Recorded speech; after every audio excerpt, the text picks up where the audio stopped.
series of questions about why,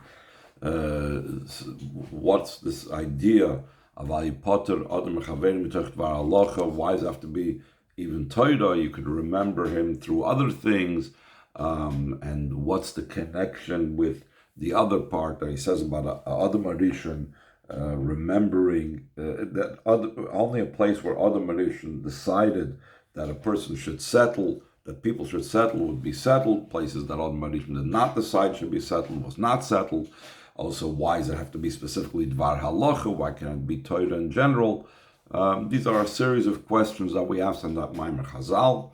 We are holding on Ois Bey's second page of this Maimer that I sent you yesterday, page Vav. Mamshech b'Maimer, and the Maimer that he's quoting from the Frierdiker Rebbe on this very topic continues. Helping calls that to be able to understand this entire idea about Al Yipter Adam Maxhaveiro mitoch dvar halacha.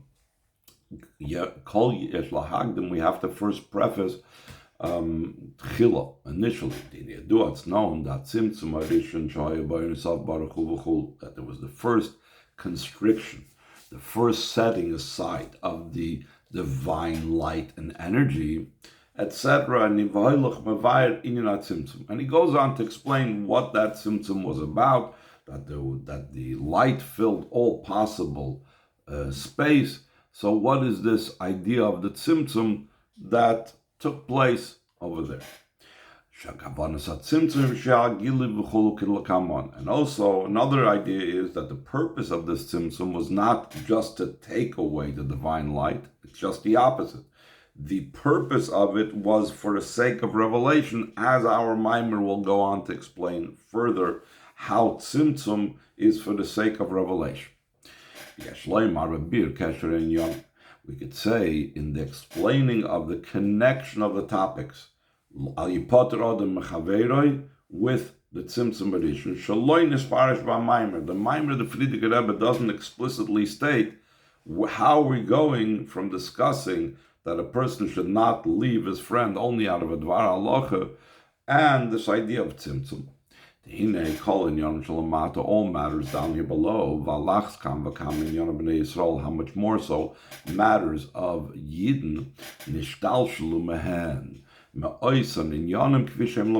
they descended in a chain descent from them, meaning from those very things, the way they are above. The Rebbe is quoting an expression that the Alter Rebbe says in Perek Gimel and Tanya when he talks about the koiches hanefesh, and he speaks about the fact that a person has eser koiches hanefesh is a result nishtal shlomehen of the eser spheres above. So the same thing, all in Yonim that are by the Yidden, including Al Yipter Adam Maxhaveiro, he had to have a spiritual idea above. Moving to this understood, the fact that there could be down here below that a Yid should take leave of his friend, of his fellow Yid.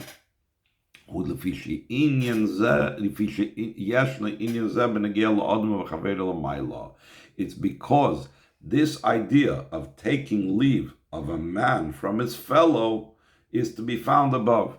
Who is this taking leave of a man of his fellow? Who is the man and the fellow in the spiritual realms? Knesset Yisrael, V'Hakadosh Baruch Hu, top of page Zayin. Yidden and Hashem are a man and his fellow above. Where do we see that a Yid and Hashem are called like a man and his friend? It says in the pasuk that do not desert your friend and the friend of your father. It's a pasuk in Mishle. And the Medrash says, who is your friend that you should not desert? Zeh Baruch Hu, this is Hashem. So we see that a Yid and Hashem are considered, or Knesset Yisrael and Hashem, the Shodesh of the Neshamas above, and Hashem are considered fellows. So just like there's the fellow down here, that there's the idea of taking leave of, the same thing that Tzimtzum Arishon above is also a similar idea of taking leave. So he says in the second line on page Zayin, the idea behind this is the Neshamas Yisrael Chatzuvis Mitachas Kisei HaKavod.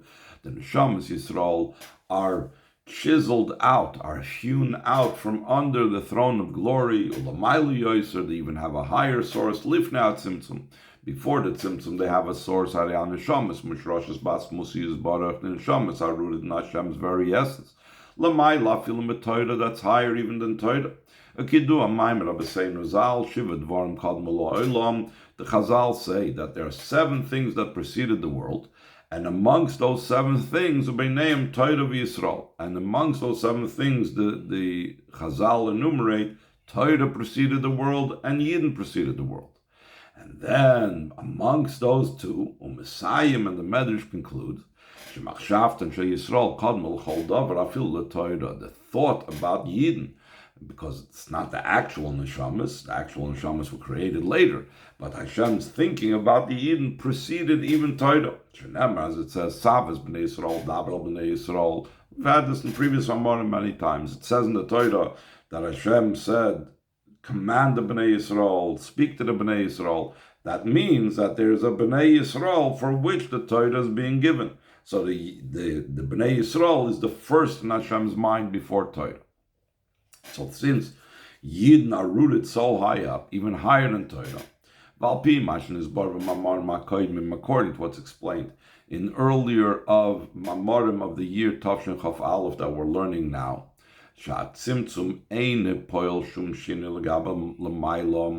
that concerning Hashem, the constriction, the removing his light on the side, removing his light, does not affect anything Gaba Hashem. Harei Kain Hu Gamata. So therefore, it is so too now as well. So therefore, V'im Kain Lo Shaya Sheyipoter Adam Mechaveru. It's not possible that there should be any leave taking of Adam from Chaveru, Yidden and Hashem. Kivin Sheshams Yisrael Mushroshes Batzmusi Yisbarach Ba'oimik Yosem Mishorish HaTorah, since Neshamas of Yidden are rooted in Hashem's very essence, in a depth that's even deeper than the root of the Torah. So despite the fact that no real leave-taking is possible, because the tzimtzum is not something that Hashem really experiences, Mikol Mokum still in all, in the chain order of descent, there's the idea of the descent of the neshama from above to below, from a high building to a deep pit or a deep dungeon. Ubebira mikta gufa, in the deep dungeon itself, the godly soul, which is mamish, a part of Hashem above, it becomes enclosed in a body, in an animal soul, to such a degree that there is now a union and a joining between the nefesh elokis and the nefesh habahamis in the body. To such a degree is the nefesh elokis enclosed in the body, in the nefesh habahamis, that it could be chas v'sholom, that one nation should overpower the other nation, that it could be the body and the nefesh habahamis should overpower the nefesh elokis. So now, based on all of this, the Rebbe is going to explain that part that the Frierdiker Rebbe leaves out of his Maimer, v'zel kesher ein yonah b'Maimer. That's the connection of these topics in the Maimer, top of page Ches. Shemagdim levaya, that the Maimer of the Frierdiker Rebbe is prefacing to explain. Keitzad nasa inyan dipat adam mechaveri. How can there be such a thing that an Adam should take leave from his friend, from his fellow? In other words, because we said the Adam taking leave from his fellow down here is a result of the Adam Shalamayla taking leave of his fellow. And therefore, therefore, the advice to be able to deal with this leave taking is to have the Dvar Halacha. So he says, B'tchila u'be'etzem, how could it initially be, how could it essentially start? Where is the source above that this could initially start with? Shezel wa'idea tzimtzum, through the tzimtzum. Like the Frierdiker Rebbe explains in his Maimer. Initially, there was a pure, unadulterated light that filled up all existence. There was no place, no room for any worlds to stand, to exist. How much more so? There was surely no place for separation, that Yipter. So not only was there no idea of place for the worlds, there couldn't have been any separation and taking leave. What allowed for the leave taking? Afterwards, Hashem, metaphorically speaking, he constricted himself. That's the idea of the first tzimtzum that took place.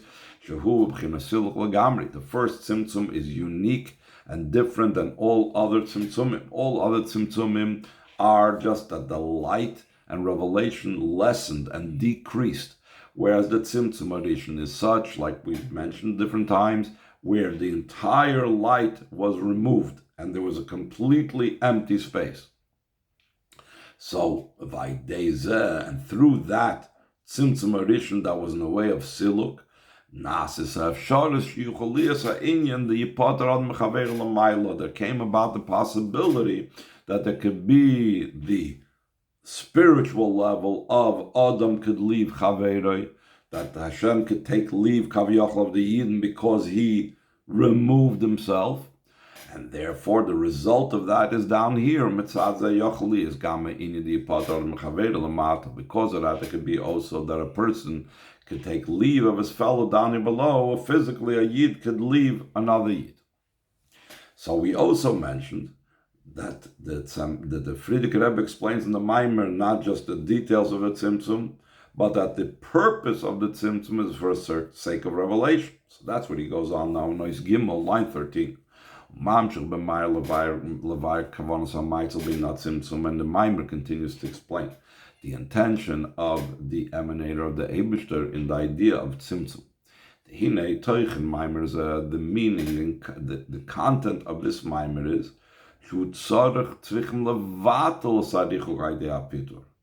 the point is to not deal with the leave taking. The dealing with the leave taking is to counteract that, to make it that the distance should not truly be there, though they're taking leave. Like we say, do not take leave of his friend only out of a matter of halacha, because through that he remembers him. So even though, like we mentioned earlier in the Maimer, even though they take leave of each other and geographically, physically, they might be disconnected from each other, this period, this disconnection is not something that is in the true sense, because truly they're connected through the Dvar Halacha. So just like down here, the point is not the leave taking, but the overcoming of the leave taking. The same thing, the spiritual sense. The point of the tzimtzum is not to take leave, chas v'sholom, but the point of the tzimtzum is the revelation that comes through it. Therefore, immediately at the beginning of talking about the topic of the tzimtzum addition, he right away points this out, the general point. Though there's the idea of the tzimtzum, that through that there becomes a possibility that should be man taking leave of his fellow, Mekal Malkim still in all, despite that tzimtzum, concerning the intention of the emanator, the intention of Hashem in the tzimtzum. We cannot say that the intention of the tzimtzum was there should be the removal of the light, heaven forbid. What type of purpose is there? What type of goal is there in removing light and revelation? This is even more difficult when you're dealing with the first tzimtzum. Like we said before, tzimtzum addition is the most powerful tzimtzum. It's in a way of totally removing the light, that this is a complete concealment, complete covering. So therefore, we cannot say that that is the purpose. The purpose is to just totally conceal himself, totally remove himself. Rather, the purpose must be for the sake of Gili. Now, the Rebbe says, and the Frierdiker Rebbe's Maimer, he goes on to prove that the Tzimtzum Harishon must be for the sake of revelation from things that take place in Seder Ishtalshlus later on. So he says in line 26, so maybe the Frierdiker Rebbe in his Maimer brings a proof for this. Even in levels after the Tzimtzum, lower than the Tzimtzum, later than the Tzimtzum, it says, Loi toyu braha, he did not create it for being empty, chaos, etc. El l'sheves yitzara, he created the world to be settled. The true intention is a level of tikkun, the opposite of toyu, the l'sheves yitzara, that he formed it to be settled, specifically the revelation of light. If so, if we're saying that even in lower levels that you cannot say that Hashem made things to be chaotic and empty and without revelation, but the purpose is revelation and being settled, so therefore so then it's obvious and clear the kavonos hamaitzel baruch hu being not tzimtzum, who we cannot say that the intention of Hashem in the idea of the tzimtzum is that there should have forbid be the removal of the light. All the kavonos at tzimtzum is galo shalifne at tzimtzum. The purpose and intention of the tzimtzum is that the light before the tzimtzum should be revealed.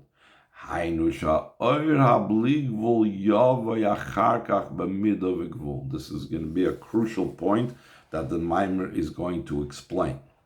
The purpose of tzimtzum is to take that infinite light that was originally put on the side and to make it possible that that infinite light should come down in the finite aspect of the world. If there wouldn't have been the Tzimtzum addition, the infinite light would have not allowed for the world to exist.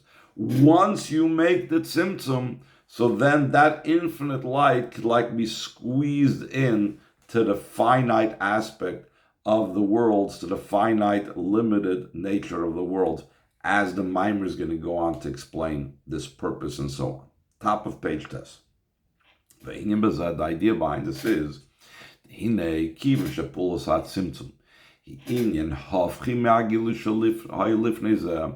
the effect.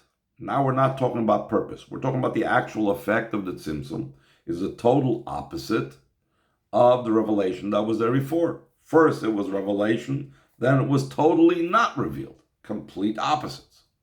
Hare lo yitochen loymar shebo she'inyan hagilu shebo kavanas hatzimtzum einay elo hagilu shoy lifnei hatzimtzum. It makes no sense to say that the revelation that for which you're saying the tzimtzum was made for the sake of revelation is going to be the identical revelation that was there before the tzimtzum.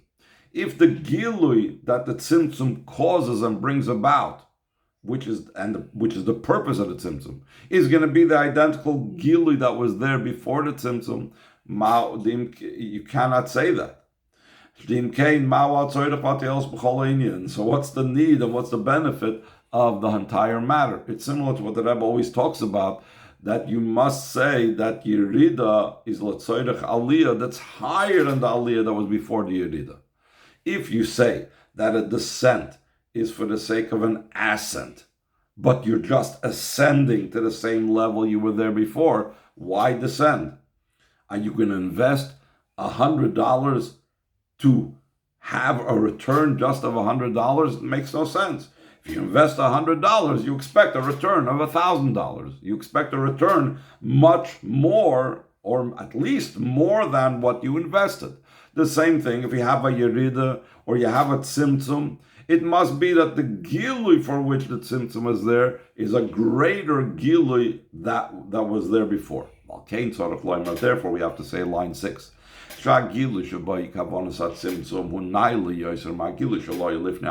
revelation that was the purpose and the intention of the tzimtzum is a higher revelation than that what was present before the tzimtzum. And for that greater revelation that now happens through the tzimtzum,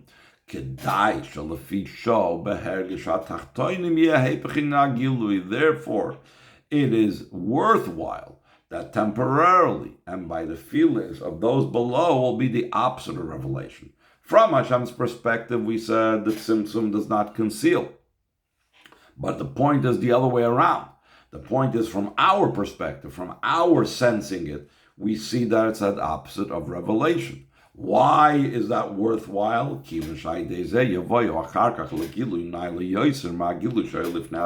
Because through this temporary concealment, we will come to an even higher level of revelation than the revelation that was prior to the tzimtzum, prior to this concealment.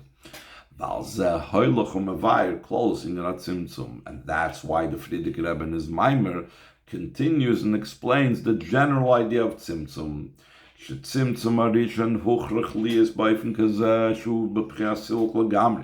first tzimtzum had to be in such a way different than all the other tzimtzumim that were only, like we said, lessening. But over here, the first tzimtzum was a complete leaving of the light. He moved his great light totally on the side. He removed the infinite light on the side. Through that, there was room and possibility for the revelation of the limited light. And now he's going to explain this more in detail, that before the tzimtzum, both the power of the infinite and the power of the finite were in existence, but the only difference is, and even after the tzimtzum both are in existence, the only difference is which is manifest and which is concealed. I'll just tell you ahead what he's going to say. Before the tzimtzum, even though the power of the infinite and the power of finite were in existence, but the power of finite was subsumed and just complementing the power of the infinite. Whereas after the tzimtzum, it's the opposite. Let's see it inside. Line 16. Like the Frierdiker Rebbe goes on to explain more in detail, the power of the finite and limiting. There is in existence also in the infinite, before the tzimtzum. Since the Eibishter is omnipotent, he can do anything. Therefore, therefore he also has the power of the finite. Like it's brought down in the Sefer called Avodas HaKodesh, the Ein Sof U'Shleimus V'Bli Chasar Chas. The infinite light of Hashem is a perfection without any deficiency whatsoever. He is not lacking anything. If you were going to tell me that the Ein Sof before the Tzimtzum only can do and only can be infinite, and he has no power of the finite, then it comes out that you are making him lacking in his perfection. But rather, the Avodas HaKodesh concludes, just like he has an infinite power, he has also the power to make things finite, to constrict things, to limit things. But how was this power of finitude before the Tzimtzum? Before the Tzimtzum, the infinite power of Hashem, that was in a revealed state. And the power of limitations and constrictions was concealed. And therefore, once we realize this type of interworking of the two, according to this, the Frierdiker Rebbe explains the intention of the tzimtzum is for the sake of revelation. Just like before the tzimtzum, when there was the revelation of the infinite light of Hashem that has no boundaries, top of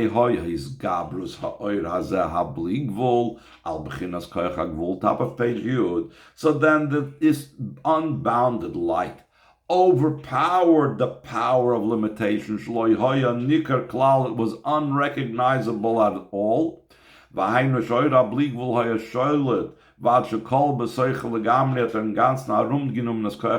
that the infinite light ruled over until it completely encompassed the power of limitation. From this that we're saying the intention of the tzimtzum is for the sake of revelation, it must be so also after the tzimtzum. It was Hashem's will. This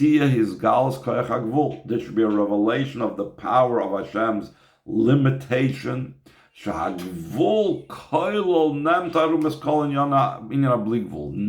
after the tzimtzum, you remember we said before, through the tzimtzum, the bli gvul, the infinite light came down into a gvul, into measure and limitation. So it means that now the power of gvul encompassed the infinite.